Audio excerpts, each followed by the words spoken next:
It's important to know exactly how to care for human hair wigs because human hair wigs and toppers are expensive and we want to keep them in the best condition for as long as possible. In this video, I'm sharing what's worked for me based on my personal experience, including care tips no one really talks about. All the tips and tricks I'm going to share with you are extracted from my daily routine of human hair wig care and maintenance. How to handle the hair after a long day. Whether it's a wig or a topper, after a long day I place it on a wig stand and gently apply high quality hair oil with no silicone using just my fingers.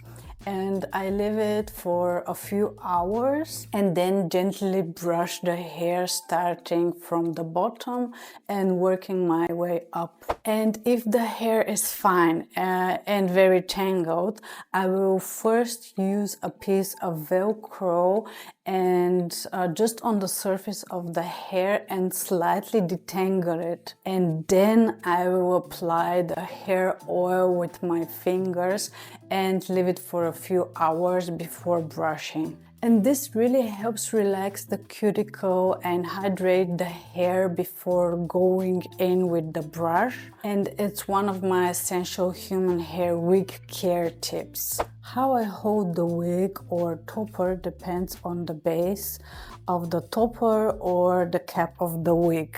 If it's a lace wig or a lace topper, I will never hold it by the lace.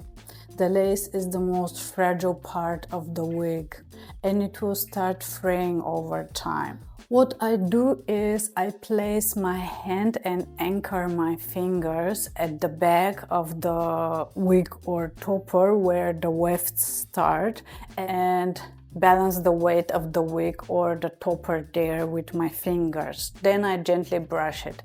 You can also hold one side close to the ear tabs, brush it, and then do the same on the other side. And if it's a topper, I do the same. I hold it on the side at the base of the topper and brush one side and then brush the other side. And if it's a silk top, I hold it pretty much wherever I want because silk tops are very resilient. Now, when the hair has been freshly washed or recently washed, the hair oil will be very well absorbed from the hair. But over time, product buildup will begin and it will be harder for the oil to penetrate the hair. So when it's getting close to the time to wash the hair, I will start using the Allenville Hair and Repair Spray. But because this product contains more ingredients, I don't use it when I can hydrate the hair very well with a good quality hair oil. Using a good alcohol-free leave-in conditioner is also a must. I apply it after washing the hair, starting slightly above the ends around the mid-length. And then I apply hair oil just on the ends of the hair. Sometimes instead of hair oil, I will use the leave-in conditioner, for example, every other day after a long day of wear. Again, just on the ends of the hair.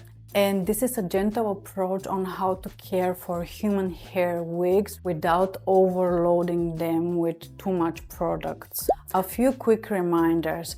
Make sure your hands are clean before touching your hair. Just in general, make sure your hands are really clean before touching your hair, even during the day. And always use separate brushes for wigs and your bio hair. And wash your brushes and wig grips regularly to avoid product buildup and bacteria. How to extend washing as much as possible and how to know when it's time to wash your wigs and toppers. Every few wears, I refresh the cap of the wig or the base of the topper using baby wipes or adult wet wipes. Adult wipes are a bit bigger and I normally need about two of them to refresh the cap of a wig. I place the wig or the topper on a stand and gently clean the cap. And this really refreshes the cap and it feels really nice afterwards. So how do you know it's time to wash your wig or topper?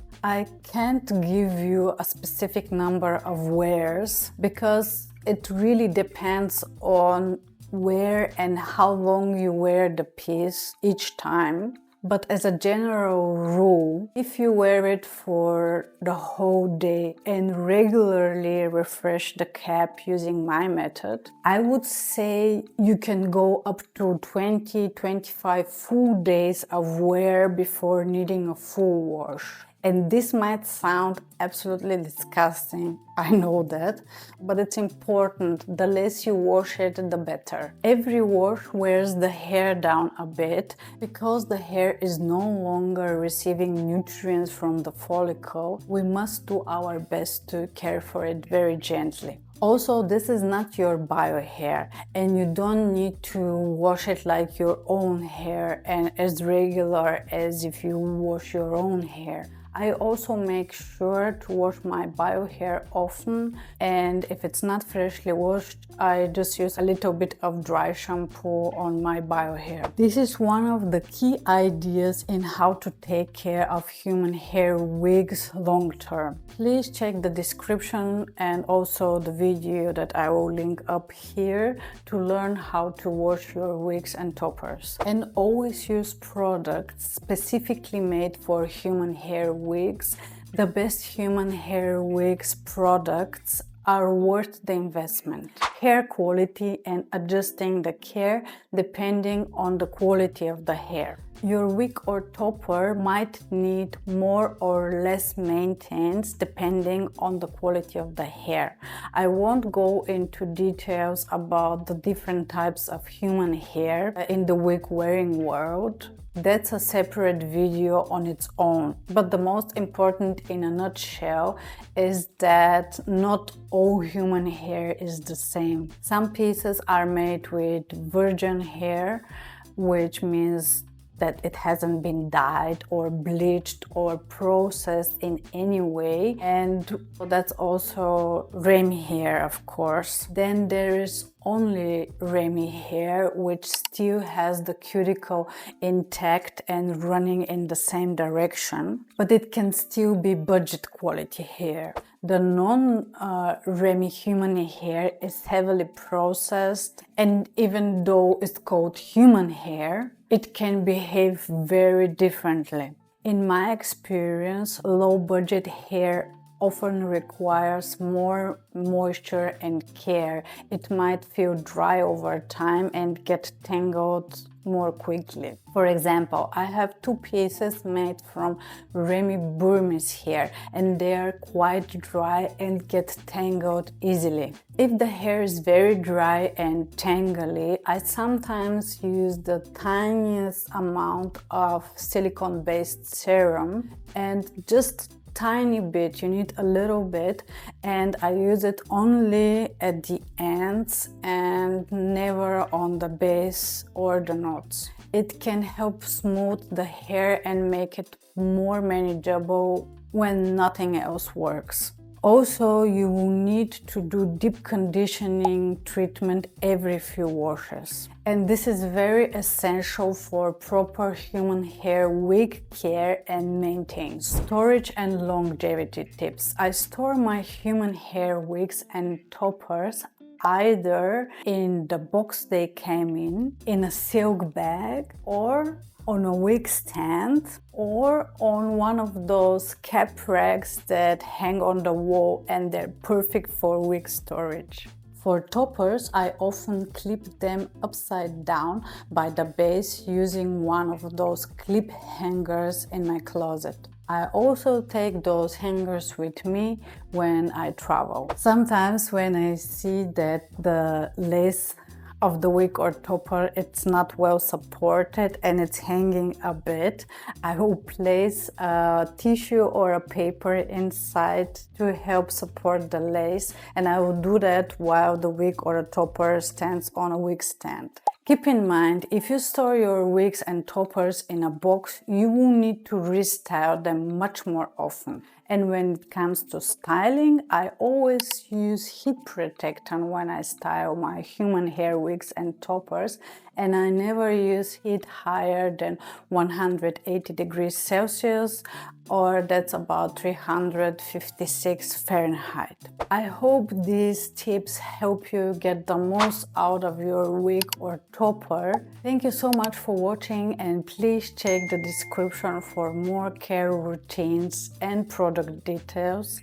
And I will see you in my next video. Bye!